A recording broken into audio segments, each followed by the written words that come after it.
సరే బీజేపీలో ఒక చిన్నగా బీజేపీ నాయకులు మేము కూడా మామూలు కలుస్తుంటాం మాట్లాడుతుంటాం కదా. చాలా వరకు చాలా వరకు బీజేపీ ఇన్నేళ్ళు మూడో టర్మ్లో అధికారంలో కంటిన్యూగా ఉంది. మోడీ గారు వచ్చిన తర్వాత పై స్థాయిలో ఏదైతే మోడీ గారు అమిత్ షా గారు ఆ స్థాయిలో అందరికి పదవులు అవుతున్నాయి. కానీ కింది స్థాయి కార్యకర్తకు బాధ్యత తప్పిస్తే వాళ్ళకి ఏది కానీ పదవి కానీ తర్వాత పార్టీ పరంగా కానీ ఏది ఒక ఎంకరేజ్మెంట్ లేదని ఒక విమర్శ నిరాశవాదం చాలా మంది బీజేపీ కార్యకర్తల్లో కనిపిస్తుంటది. దీన్ని మీరేమంటారు? అది వాస్తవం కాదు. పనిచేసేవాడిని పిలిచి ఆహ్వానిస్తారు.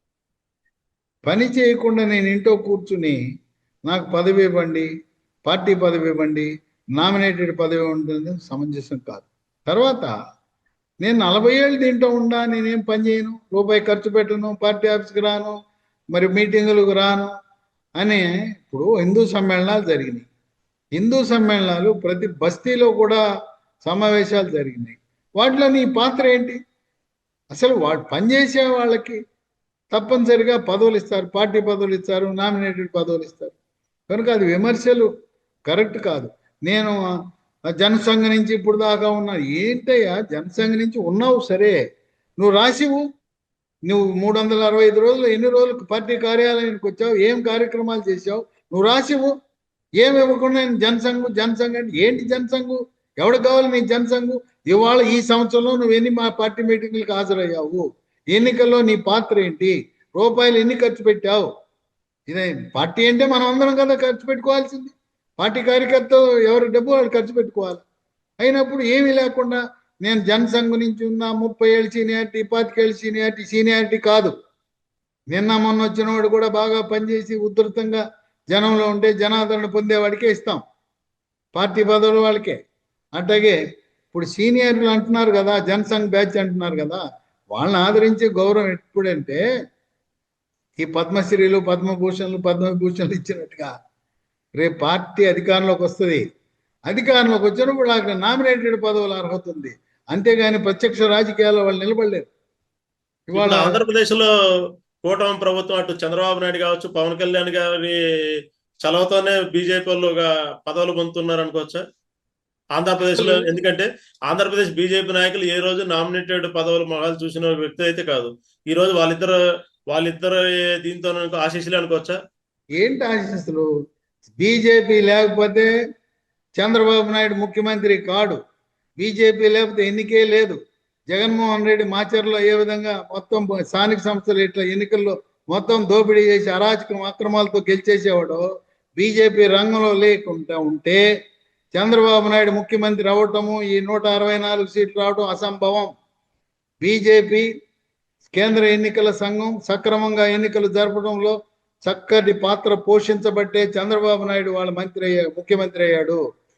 ఆయన ఎన్ని తిట్లు తిట్టినా మా పాపం ఆ పవన్ ధైర్యంగా ఆ జైలు బయటకు వచ్చి మేము టీడీపీని మద్దతు ఇస్తామని చెప్పటం, తర్వాత ఆయన అక్షంతలు పడినా కూడా వెళ్ళి కేంద్రాన్ని ఒప్పించి, మరి ఆయన అసలు నువ్వు పవన్ కళ్యాణ్ లేకపోతే చంద్రబాబు ఎక్కడున్నాడండి? మీరు ఇచ్చేది ఏంటండి? ఏంటి మీరు ఇచ్చేది? అసలు చంద్రబాబు నాయుడు తెలుగుదేశం పార్టీ ఒంటరిగా పోటీ చేస్తే మళ్ళీ జగన్మోహన్ రెడ్డి ముఖ్యమంత్రి అవడం తథ్యం. ఇది అందరూ చెప్తారు. కనుక ఇది భారతీయ జనతా పార్టీ ఎన్నికలు నిర్వహించడంలో సఫలీకృతం అవటం వల్ల పవన్ కళ్యాణ్ కాపు సామాజిక వర్గ మద్దతు వల్లనే చంద్రబాబు నాయుడు ముఖ్యమంత్రి అయ్యాడు. పవన్ కళ్యాణ్ లేకపోయినా, బీజేపీ లేకపోయినా ఎట్టి పరిస్థితుల్లో చంద్రబాబు నాయుడు ముఖ్యమంత్రి అయ్యే పరిస్థితి లేదు. కనుక దయాదాక్షిణ్యాలు కాదు, ఇవాళ ఖచ్చితంగా తను బాధ్యతాయుతంగా బీజేపీకి పదవులు ఇవ్వాల్సిన బాధ్యత, ఈజ్ డ్యూటీ బౌండ్. నీ పోస్ట్ ఉన్నదంటే, నీ ప్రభుత్వం ఉందంటే దానికి కారణం జనసేన, బీజేపీ. దయాదాక్షిణ్యాలు కాదు. ఆంధ్రప్రదేశ్ నుంచి మోడీ గారు ప్రతిసారి అంటే గతంలో ఎన్నడూ లేని విధంగా ఇప్పుడు మనం చూస్తున్నాము. మోడీ గారు అటు పవన్ కళ్యాణ్ గారు కావచ్చు, లోకేష్ గారిని కావచ్చు, అసలు చాలా దగ్గర తీస్తున్నారు.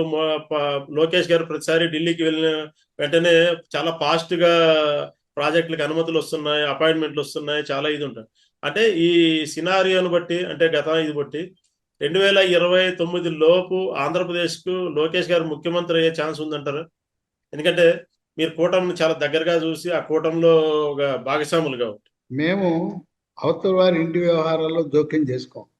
తెలుగుదేశం పార్టీ వాళ్ళ ఎమ్మెల్యేలు అందరూ కూర్చుని తెలుగుదేశం పార్టీ శాసనసభ సమావేశం చంద్రబాబు నాయుడు గారి సమక్షంలో లోకేష్ని మేము నాయకుడిగా ఎన్నుకుంటున్నాం, సభానాయకుడిగా మా ముఖ్యమంత్రి చేస్తామంటే సంతోషంగా కూర్చోబెడతాం. ఈ రోజున ఆనాడు ఎట్లా వాజ్పేయి గారు ప్రధానమంత్రిగా ఉన్నప్పుడు తెలుగుదేశం పార్టీ మద్దతుతో జాతీయ స్థాయిలో ప్రభుత్వం నడిచిందో, ఇవాళ తెలుగుదేశం పార్టీ మద్దతుతో జాతీయ స్థాయిలో స్థిరమైన సుస్థిర ప్రభుత్వాన్ని అందించగలుగుతున్నాం. కనుక ప్రతిఫలంగా ఆంధ్రప్రదేశ్ రాష్ట్రాన్ని రాబోయే 3 ఏళ్లలో మంచి చక్కగా వికసిత ఆంధ్రప్రదేశ్ చేసే విధంగా, ఎన్నడూ లేని విధంగా అభివృద్ధి చేయడానికి భారతీయ జనతా పార్టీ కంకణబద్దులై ఉన్నారు. వాళ్ళ ఇంట్లో మేము జోక్యం చేసుకోం. లోకేష్ని ముఖ్యమంత్రి చేస్తానంటే మా నాయకులు జాతీయ బీజేపీ అధ్యక్షుడు నవీన్, అలాగే మరి మోదీ, అమిత్ షా, మా నాయకులందరూ వచ్చి ఆశీర్వదిస్తారు. యూత్ని మేమెప్పుడు కూడా మా జాతీయ నాయకుడు ఎక్కడన్నా విన్నారా? అంత పెద్ద పార్టీకి 45 ఏళ్ళని పెట్టుకున్నాం. కనుక కుర్రవాళ్ళని ప్రోత్సహించాలని మా ధ్యేయమే యువత, బీజేపీ నినాదమే యువత. అందువల్ల లోకేష్ యొక్క ఆయన చేయాలనుకుంటే భారతీయ జనతా పార్టీ స్వాగతిస్తుంది. ఆ యొక్క ప్రమాణ స్వీకార కార్యక్రమానికి పెద్ద నాయకులందరూ, జాతీయ స్థాయిలో మంత్రులు అందరూ వస్తారు. కనుక అది అంతర్గత విషయం, అది వాళ్ళు ఎవరైనా పెట్టుకోవచ్చు. చంద్రబాబు నాయుడు గారు వెనకాలండి నడిపిస్తానంటే అదనేది ఎవరు? మాకు దాంట్లో ఎటువంటి అభ్యంతరాలు లేవు. కానీ ఆంధ్రప్రదేశ్ అభివృద్ధికి కంకణబద్దులై ఉన్నాం. అమరావతిని గెజిట్లో ముద్రించి అమరావతి రాజధాని ఎవడొచ్చినా భవిష్యత్తులో మార్చకుండా దాన్ని కూడా నిర్ణయం తీసుకున్నాం. త్వరలో గెజిట్ ఆఫ్ ఇండియాలో ముద్రించబడుతుంది. అది గొడవేమీ లేదు. ఏ రాష్ట్రానికి చివరికి ఉత్తరప్రదేశ్, గుజరాత్, సొంత రాష్ట్రమైన గుజరాత్కి ఇవ్వని బడ్జెట్ను కూడా ఈరోజు ఆంధ్రప్రదేశ్ రాష్ట్రానికి ఇవ్వటం అనేది ఒక విశేషంగా మీరు భావించాలి. సార్, మీరు అమరావతి చాలా దగ్గరగా చూస్తుంటారు. మామూలుగా అమరావతి ప్రాంతానికి వెళ్తుంటారు, ఎందుకంటే విజయవాడ అక్కడంటే ఎక్కువ శాతం మీరు విజయవాడ నివాసి కాబట్టి. అమరావతి మీద ఒక ఇది ఉన్నది, అమరావతి ఎన్నికల నినాదంగా మారిపోతుంది అన్న ఒక అపోహ ఉన్నది.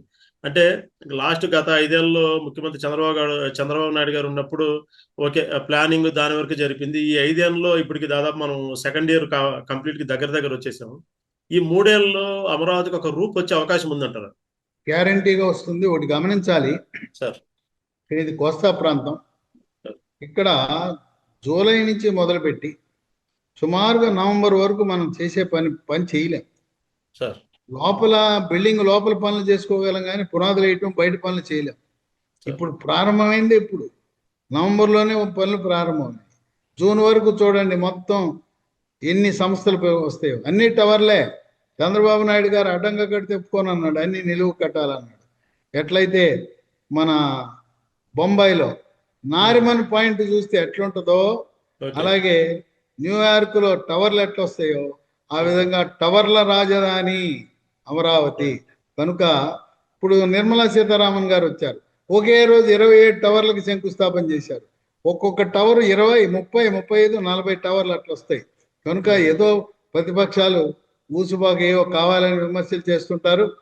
జూన్ నాటికి ఇప్పుడు ఇంకో కొత్త సాంకేతిక పరిజ్ఞానాన్ని ఉపయోగిస్తున్నారు. దాన్ని షేర్ వాల్ టెక్నాలజీ అంటారు. షేర్ వాల్ టెక్నాలజీలో వారానికి ఒక స్లాబ్ వేయచ్చు. తర్వాత జూన్లో వర్షాలు జూలైలో వస్తాయి. లోపల చేసుకుంటాం పనులు, flooring, plastering, electrical work, plumbing work అన్నీ అయిపోతాయి. మీరు చూడండి 27 డిసెంబర్ నాటికి అమరావతి రూపురేఖలు మారిపోతాయి. సీనే మారిపోతుంది. అమరావతిలో సుమారుగా 7-8 లక్షల జనాభా నివసిస్తారు. ఉద్యోగస్తులంతా అక్కడే ఉంటారు. ఎమ్మెల్యేలు అక్కడ ఉంటారు, మంత్రులు అక్కడ ఉంటారు, మరి సెక్రటేరియట్ ఉద్యోగస్తులు అంతా ఉంటారు. డిసెంబరు 2027కి రూపురేఖలు మారిపోతాయి. ఈ సంవత్సరం డిసెంబర్కి టవర్లు వస్తాయి. పూర్తిగా 27 డిసెంబర్ నాటికి ఒక షేప్కి వస్తుందని చెప్పి నేను చూస్తున్నాను. నేను తరచూ వెళ్తుంటాను, వారానికి ఒకసారి వెళ్తుంటాను. అక్కడ ఏం జరుగుతుందని చూస్తాను. ఇవాళ యూనివర్సిటీలు ఉన్నాయి, ప్రతిష్టాత్మకమైన యూనివర్సిటీలు. ఎస్ఆర్ఎం యూనివర్సిటీ, వెట్టి యూనివర్సిటీ, అమృత యూనివర్సిటీ, అట్లాగే జంషెడ్పూర్ నుంచి ఇంకొక యూనివర్సిటీ వస్తూ ఉంది. ఇవన్నీ యూనివర్సిటీలు వస్తే సుమారుగా 1,00,000 మంది విద్యార్థులు ఉంటారు. ఇప్పటికే 50,000 మంది విద్యార్థులు ఉన్నారు అక్కడ. కనుక అమరావతి గురించి ఊసుబోని విమర్శలను ఎవరు నమ్మకూడదు. కావాలని చేస్తున్నారు రాజకీయ విమర్శలు తప్పనిచ్చి ఏం అవకాశం ఉండదు. బ్రహ్మాండమైన నభూతో నభవిష్యత్ అనే విధంగా అమరావతి రాజధాని చంద్రబాబు నాయుడు గారు నిర్మాణం చేస్తారు. ఆయన ఏ విధంగా అయితే కొండలు గుట్టలుండ హైటెక్ సిటీ కొండాపూర్ మాదాపూర్ లాంటి ఒకటే సామెత ఉంది, తొండలు కూడా గుడ్డులు పెట్టిన ఆ కొండల్ని బంగారం చేసిన ఘనత చంద్రబాబు నాయుడు గారికి ఉంది. అటువంటి మరి దూరదృష్టి, అనుభవశాలి, ఆయన పేరు చెప్తేనే పెట్టుబడులు వరదల్లా వస్తున్నాయి. జగన్మోహన్ రెడ్డి ఉన్నప్పుడు పారిపోయిన కంపెనీలన్నీ మళ్ళీ తిరిగి ప్రవేశించారు. అయ్యా మీరు ఉన్నారు, మేము వస్తున్నాం అంటున్నారు. జగన్మోహన్ రెడ్డి అంటే ఊసెత్తితేనే పారిపోయారు. కనుక ఎటువంటి అనుమానాలు అమరావతి గురించి పెట్టుకోవాల్సిన అవసరం లేదు. బ్రహ్మాండమైన రాజధాని, మరి దేవతలు సంతోషించే రాజధాని అమరావతి నిర్మాణం కాబోతా ఉంది. నేను ఉంటున్నాను, చూస్తున్నాను అమరావతి గురించి చేసే ప్రచారము. ఈ జగన్ మీడియా ఉంది, కావాలని దొంగ మీడియా అది. ఆ జగన్ మీడియా కావాలని విమర్శలు చేస్తూ దొంగ ప్రచారం చేస్తున్నారు. ఆ మీడియా ప్రచారం నమ్మకూడదు. దొంగ కొన్ని ప్రభుత్వ వ్యతిరేక యూట్యూబ్ ఛానల్స్ కూడా ఉన్నాయి, వాళ్ళు ఏవో విష ప్రచారం చేస్తున్నారు, ప్రజలు ఎవరు నమ్మకూడదు. ధన్యవాదాలు సార్. ధన్యవాదాలు.